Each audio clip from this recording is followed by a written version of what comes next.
Ban ಆದ 3 ಪ್ರಸಂಗಗಳು ಸ್ವತಂತ್ರ ನಂತರದಲ್ಲಿ, ಅದರಲ್ಲಿ ಒಂದನ್ನು ಮಾತನಾಡ್ತಾ ಇದ್ವಿ, ಗಾಂಧಿ ಹತ್ಯೆ ನಂತರದಲ್ಲಿ ನಿಷೇಧಕ್ಕೊಳಗಾಗಿದ್ದು. ಅದಾದ ನಂತರ ಎಮರ್ಜೆನ್ಸಿ ಸಂದರ್ಭದಲ್ಲೂ ಕೂಡ, ತುರ್ತು ಪರಿಸ್ಥಿತಿ ಸಂದರ್ಭದಲ್ಲೂ ಕೂಡ RSS ಅನ್ನ ಬ್ಯಾನ್ ಮಾಡೋ ಪ್ರಯತ್ನಗಳಾಗುತ್ತೆ.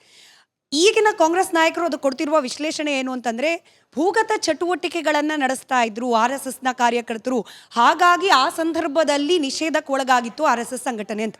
ಎಮರ್ಜೆನ್ಸಿ ಟೈಮಲ್ಲಿ ಅಸಲಿಗೆ RSS ಅನ್ನ ನಿಷೇಧಕ್ಕೊಳಪಡಿಸಲಿಕ್ಕೆ ಕಾರಣ ಏನಾಗಿತ್ತು? ಈಗ ಭೂಗತ ಅನ್ನುವ ವಿಷಯ ಏನು ಬಂತು ಅದು ಒಂದು ಮಟ್ಟಕ್ಕೆ ಸತ್ಯ. ಯಾವಾಗ ಅಂದರೆ ಬ್ಯಾನ್ ಆದ ಸಂದರ್ಭಕ್ಕೆ, ಅದು ಯಾವಾಗ ಅಂದರೆ ಎಮರ್ಜೆನ್ಸಿ ಸಂದರ್ಭಕ್ಕೆ. ಎಮರ್ಜೆನ್ಸಿ ಅನ್ನುವುದು ನಮ್ಮ ಇಡೀ ದೇಶದ ಪ್ರಜಾಪ್ರಭುತ್ವದ ಇತಿಹಾಸದಲ್ಲಿ ಅತ್ಯಂತ ಕಳಂಕ ತಂದಂತಹ ಸಂದರ್ಭ.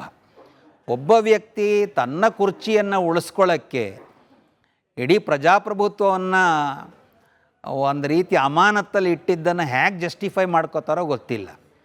ಆ ಸಂದರ್ಭಕ್ಕೆ ಯಾವ್ಯಾರು ದೇಶಭಕ್ತರಿದ್ದರೋ, ಪ್ರಜಾಪ್ರಭುತ್ವದ ಪರವಾಗಿದ್ದರೋ ಅವರು ಭೂಗತವಾದ ಹೋರಾಟ ಮಾಡಲೇಬೇಕಾಗಿತ್ತು. ಯಾರು ಭೂಗತವಾಗಿ ಹೋರಾಟ ಮಾಡಿದ್ರೋ ಅವರು ನಿಜವಾಗಲೂ ದೇಶಭಕ್ತರಾಗಿದ್ದಕ್ಕೆ ಭೂಗತವಾಗಿ ಹೋರಾಟ ಮಾಡಿದ್ರು.